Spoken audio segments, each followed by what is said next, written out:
எல்லா புகழும் இறைவனுக்கே. ஹாய் ஃப்ரெண்ட்ஸ், வெல்கம் டு ராசி டிப்ஸ். எல்லோரும் எப்படி இருக்கீங்க? நல்லா இருக்கீங்களா? எல்லா நாளும் இனிய நாளாக அமைவதற்கு என்னோடய வாழ்த்துக்கள். இன்றைக்கி நம்ம ராசி டிப்ஸ் சேனலில் நம்ம என்ன வீடியோ பார்க்க போகிறோம் அப்படின்னு பார்த்தீங்கன்னா, சிக்கன் கிரேவி தான்.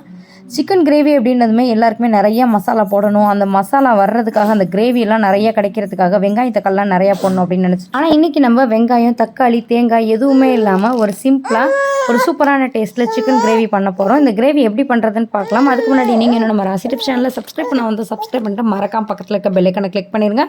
இப்போ நான் பார்த்தீங்கன்னா சிக்கனை நல்லா வாஷ் பண்ணிவிட்டு க்ளீன் பண்ணி வச்சுருக்கேன். 1 kg சிக்கனுக்கு தேவையான அளவுக்கு தூள் உப்பு சேர்த்துருக்கேன். அடுத்ததாக பார்த்தீங்கன்னா ஒரு லெமனோட ஜூஸை அந்த விதைகள்லாம் இல்லாத அளவுக்கு அதையும் சேர்த்துக்கலாம்.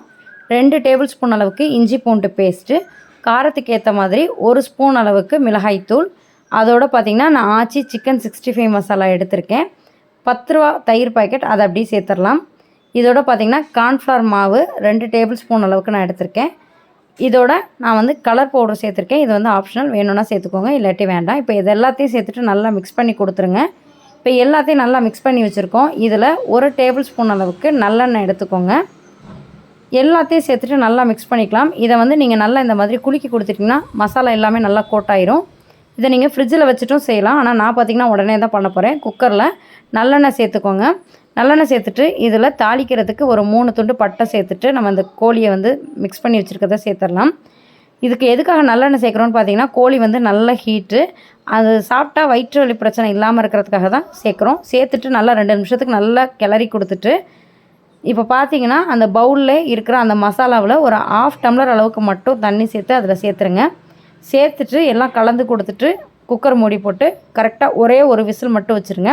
இப்போ நான் ஒரு விசில் விட்டுட்டு ஓப்பன் பண்ணி பார்க்குறேன். நம்ம 1/2 டம்ளர் தான் தண்ணி சேர்த்தோம். இருந்தாலும் சிக்கனில் இருக்கிற தண்ணி, நம்ம சேர்த்த தண்ணி எல்லாம் சேர்த்து நிறையவே இருக்குது. இந்த தண்ணியை வற்ற வைக்கணும்.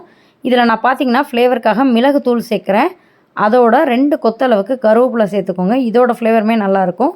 தண்ணி நீங்கள் 1/4 டம்ளர் கூட சேர்த்துக்கலாம். சேர்த்துட்டு இந்த மசாலா நல்லா சுண்டுற அளவுக்கு அந்த தண்ணியெல்லாம் சுத்தமாகவே ட்ரை ஆகணும். அந்தளவுக்கு நல்லா பெரட்டி கொடுத்துருங்க. அப்போ தான் இந்த சிக்கனோட டேஸ்ட் பார்த்திங்கன்னா ரொம்பவே சூப்பராக நல்ல ஜூஸியாக சிக்கன் 65 டேஸ்ட்டில் ஒரு சூப்பரான கிரேவி ரெடி பண்ணியாச்சு. கண்டிப்பாக இந்த மெத்தடில் நீங்கள் ட்ரை பண்ணி பாருங்கள். சாதம், ரசம், சோறு, சாம்பார் சாதத்துக்கெலாம் பார்த்திங்கன்னா ரொம்பவே சூப்பராக இருக்கும். கண்டிப்பாக இந்த மெத்தட் ட்ரை பண்ணி பாருங்கள். ட்ரை பண்ணி பார்த்துட்டு எப்படி இருந்துச்சுங்கிறத மறக்காமல் என்னோட கமெண்ட் பாக்ஸில் ஷேர் பண்ணிக்கோங்க. இந்த வீடியோ பிடிச்சிருந்துச்சுன்னா வீடியோவை உங்கள் ஃப்ரெண்ட்ஸ் அண்ட் ஃபேமிலியோட ஷேர் பண்ணிக்கோங்க. தேங்க்யூ.